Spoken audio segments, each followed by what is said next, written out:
ராமநாதபுரம் நகராட்சியில் அமைந்துள்ள பெண்கள் மேல்நிலைப் பள்ளியில் சில மாணவிகளுக்கு மதிப்பெண் குறைவாக இருந்ததன் காரணமாக மேல்நிலைப் பள்ளியில் சேர்க்க மறுத்துள்ளதாக பெற்றோர்கள் குற்றம் சாட்டியுள்ளனர்.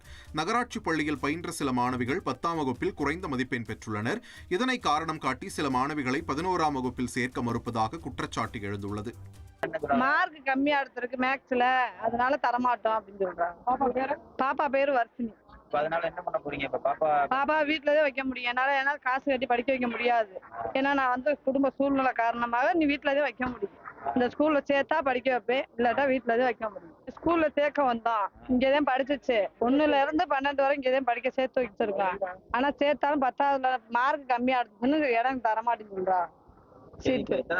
இப்ப 10ஆவது படிச்சிச்சு, 300 மார்க் எடுத்துருக்கு. அதனால சேர்க்க மாட்டேன்னு சொல்றாங்க. நகராட்சி பள்ளியில் 10ஆம் வகுப்பு வரை மட்டுமே ஆங்கில வழி கல்வி உள்ளதன் காரணமாகவும் 11 மற்றும் 12ஆம் வகுப்பில் தமிழ் வழி கல்வி மட்டுமே உள்ளதன் காரணமாகவும் சில மாணவிகளுக்கு சீட் மறுக்கப்பட்டிருப்பதாக பெற்றோர்கள் தெரிவித்துள்ளனர். யாருக்குமே இல்லைன்னு சொல்றாங்க.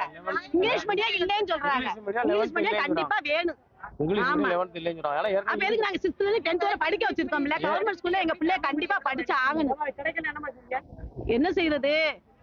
இருக்க வேண்டியது அங்கே ஸ்கூல்லே கிடக்க வேண்டியது. பிள்ளைய வந்து படிக்காட்டாலும் டெய்லி அங்கே வந்து கிடக்கட்டும். குறைந்த மதிப்பெண் எடுத்த மாணவிக்கு சீட் மறுக்கப்பட்ட விவகாரத்தில் தலைமை ஆசிரியர் முன்னுக்கு பின் முரணாக பதிலளிப்பதாக சமூக ஆர்வலர் ஒருவர் தெரிவித்துள்ளார். மார்க் கம்மியா இருக்கு, நான் மாத்தி சொல்றேன், சாயங்காலம் சொல்றாங்க.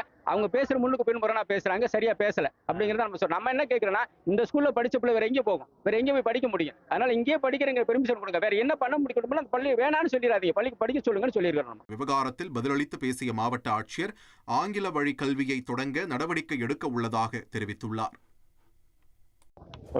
ரொம்ப வருஷமா கோரிக்கை ஏற்று இப்போதான் இங்கிலீஷ் மீடியம் இங்கே ஸ்டார்ட் பண்ணிருக்கோம். ஸோ அதுக்கான நீங்க பார்த்துருக்கீங்க, இங்கே கிளாஸ் ரூமோட வேலை போயிட்டு இருக்கு. ஸோ அடுத்த 5-6 டேஸ்ல இது வேலை முடிஞ்சது. எல்லாருக்கும் அட்மிஷன் போட்டு சொல்லியிருக்கோம். ஸோ இங்கிலீஷ் மீடியம் இங்கே படித்த பசங்க யார் யார் இங்கிலீஷ் மீடியம்ல இதே ஸ்கூல்ல கண்டினியூ பண்ணது விரும்புறாங்க, அவங்களுக்கு எல்லாருக்கும் அட்மிஷன் போட்டு சொல்லியிருக்கோம்.